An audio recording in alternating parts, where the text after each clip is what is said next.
Hello বন্ধুরা, welcome back my channel with another blog. চলে এসেছি নতুন ভিডিও নিয়ে। তোমরা তো আগের ভিডিওতে দেখেছোই যে আমাদের রান্নাবান্না শেষ করতে 3টে বেজে গিয়েছিল। তাই মা ঠাম্মি তাড়াতাড়ি উঠতে পারলেও আমি পারিনি। আমি ঘুম থেকে উঠেছিলাম 6:45-এ। আর হ্যাঁ, দিনটা ছিল 31শে ভাদ্র, 17ই সেপ্টেম্বর। তারপরে এদিক ওদিক একটু কাজ করে স্নান করে রেডি হয়ে গিয়েছিলাম। তারপরে চলে গেলাম ঠাকুর ঘরে। গিয়ে দেখলাম ঠাম্মি ফল কাটছে আর বাবা ওদিকে মা কালীকে প্রণাম করছে। তারপরে আমি তুলসী তলায় মনসা তলায় জল দিয়ে মা কালীকে প্রণাম করে নিজের কাজে লেগে পড়লাম। আগে মনসা মন্দিরে পুজো হবে, তারপর উনুনের কাছে পুজো হবে। তারপর আমি সব কিছু ঠাম্মির সঙ্গে হাতে হাতে রেডি করে দিলাম। তারপর বাবা বসে গেল পুজোতে। এতটাই ব্যস্ততার মধ্যে ছিলাম যে আয়োজন করার সময় কোনো ভিডিও করা হয়নি। সব কিছু হয়ে যাওয়ার পর একটু সময় পেয়েছিলাম। এদিকে বাবা পুজো করছে, আমি বাবার কাছে বসে রয়েছি। আর ওদিকে ঠাম্মি মা কালীর পুজোর আয়োজন করছে। এদিকে মা উনুনের কাছে পুজো হবে তার আয়োজন করছে। আর এদিকে বাবার পুজো হয়ে যাওয়ার পর বাবা এদিকে সাইকেলগুলোকে পুজো করবে। এখানে একটা বাবার সাইকেল রয়েছে আর একটা আমার সাইকেল রয়েছে। সকালবেলা ঘুম থেকে উঠে বাবার সাইকেলে তেল দিয়ে দিয়েছিলাম, আগের দিন দেওয়া হয়নি। তাই আমি তো সাইকেল চালাতে পারি না, তাই আমার সাইকেলটা বোন অধিকার করে নিয়েছে। এদিকে আমাদের মেশিনের কথা তো আমি ভুলেই গিয়েছিলাম। ওদিকে যতক্ষণ বাবা সাইকেল পুজো করছিল ততক্ষণের মধ্যে মেশিনটাকে ভালো করে মুছে সাজিয়ে দিয়েছি আমি। তারপর বাবা মেশিনটাকেও পুজো করে নিল। এই দেখো, আমি মেশিন পরিষ্কার করছিলাম ততক্ষণে বাবা সাইকেল পুজোও হয়ে গেছে। ওদিকে আমি মেশিন পরিষ্কার করছিলাম তো তাই সাইকেল পুজো করার সময় ভিডিও করতে পারিনি। তারপর বাবা মেশিন পুজো করে নিয়ে চলে গেল উনুন শালে উনুন পুজো করার জন্য। রান্নাঘরে সব কিছু সাজাবার দায়িত্ব মায়ের ছিল, তাই মা সব কিছু ভোগ সাজিয়ে দিয়েছে। এখানে যা সমস্ত রান্না হয়েছে সব কিছু সাজিয়ে দিয়েছে। বাড়ির পুজো শেষ করে বাবা যাবে বাইরে পুজো করতে। তারপরে এই দেখো, এদিকে এখন পুজো শেষ হয়ে গেছে।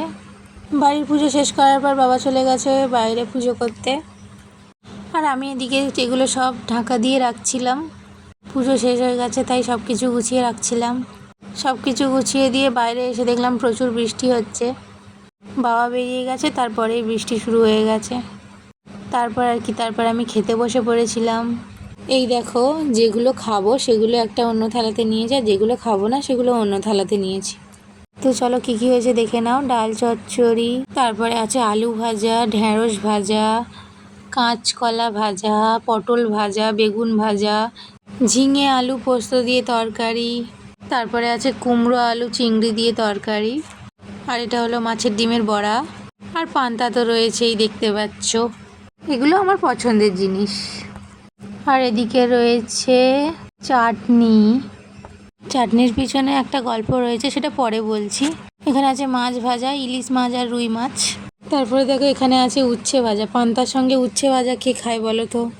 এটাই হলো নিয়ম, না খেলেও করতেই হবে, কিছু করার নেই। শুরু থেকে যেটা তুমি করবে সেটা তোমাকে করতেই হবে। তারপরে আছে ঝিঙে ভাজা, ঝিঙে আলু পোস্ত হয়েছে, এদিকে আবার ঝিঙে ভাজাও হয়েছে। করতেই হবে, নিয়ম যে। কত যে নিয়ম আছে তোমরা জানো না, আমি নিজেই মাঝে মাঝে কনফিউজ হয়ে যাই। তারপর এদিকে আছে দেখো নারকেল ভাজা। নারকেল ভাজার পর রয়েছে 3 in 1 চচ্চড়ি। কেন বললাম বলো তো? বলছি দাঁড়াও। এই যে কুমড়ো, পুঁই শাক, আলু, চিংড়ি দিয়ে যে তরকারি হয় সেটাও আছে। কচু আর আলু দিয়ে যে তরকারি হয় সেটাও রয়েছে। কচুর ডাঁটার তরকারিও রয়েছে। 3টে তরকারিকে একসঙ্গে করে ফেলেছে। আগে এই 3টে তরকারি আলাদা আলাদা হতো, সেটাকে একসঙ্গে করে একটা তরকারি করে ফেলেছে। এতে সময়টাও একটু বাঁচবে, খাটনিটাও একটু কমবে, আর নিয়মটাও রক্ষা হবে। তাই না? এই জন্যই এটাকে আমি 3 in 1 তরকারি বললাম। চলো, তরকারির গল্প তো বললাম, এবার চাটনির গল্পটা বলা যাক। এই যে চালতার আলাদা চাটনি হতো, তেঁতুলেরও আলাদা চাটনি হতো, তারপরে আছে ঢ্যাঁড়সের চাটনি, তারপরে আছে ওলের চাটনি। এই 4টে জিনিসের আলাদা আলাদা চাটনি হতো। এইগুলোকে সব এক জায়গায় করে 4 in 1 চাটনি বানিয়ে ফেলেছে। ওই যে আগেই বললাম, নিয়ম রক্ষার জন্য।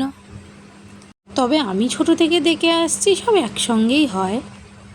তবে ঠাম্মির কাছে শুনেছি আগে এগুলো আলাদা আলাদা হতো, এখন ঠাম্মি এগুলো একসঙ্গেই করে। তো দেখে নিলে 4 in 1 চাটনি।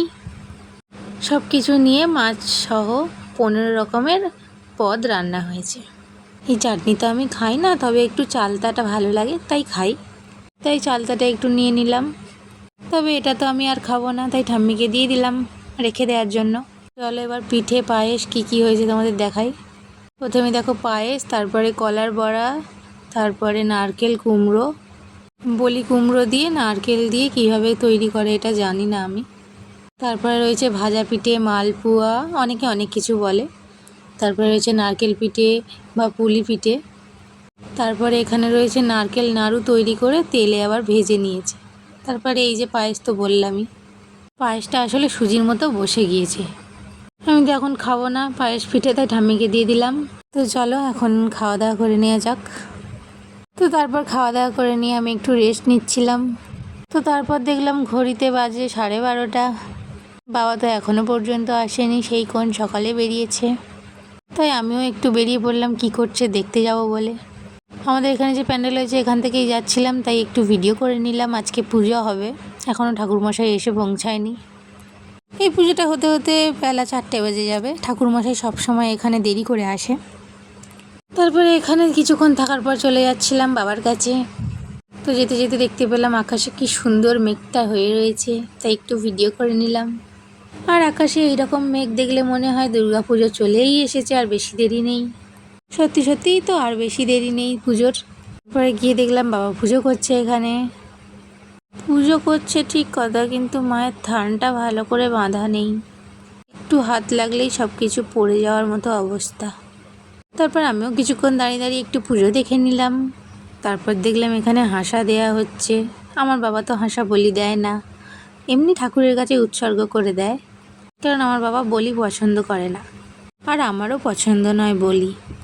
বাবার আসতে দেরি দেখে আমি বাড়িতে এসে ঘুমিয়ে পড়েছিলাম। একেবারে উঠেছি ঠাম্মির সন্ধ্যা দেওয়ার টাইমে।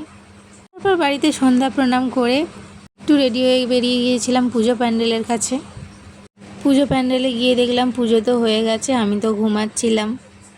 তো জানি ঘুমিয়ে পড়লে পুজো দেখা হবে না, কিন্তু কি আর করা যাবে বলো, রাত জেগেছি তো, তাই ঘুম পাচ্ছিল প্রচুর, তাই আমি ঘুমিয়ে পড়েছিলাম।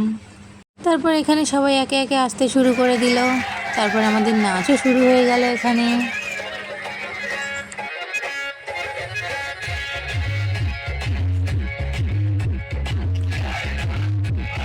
তারপর কিছুক্ষণ নাচ গান করার পর সবাই সবার বাড়ি চলে গেল, আমিও চলে গেলাম। কেউ বেশি রাত জাগতে চায়নি, কারণ সবাই আগের দিন রাত জেগেছে, আর বড়রাই যদি না থাকে বাচ্চারা কী করবে। তারপর আমি বাড়ি এসে একটু খাওয়া দাওয়া করে নিলাম, সেই যা সকালে খেয়েছিলাম, তারপরে আর খাওয়া দাওয়া করা হয়নি। তারপর আর কি খাওয়া দাওয়া শেষ করে চলে এলাম ঘুমাবার জন্য। তো চলো আজকের মতো ভিডিও এই পর্যন্তই, দেখা হবে পরের কোনো ভিডিওতে। ভিডিওটা ভালো লাগলে একটা করে লাইক কমেন্ট করে দিও। আজকের মতো টাটা।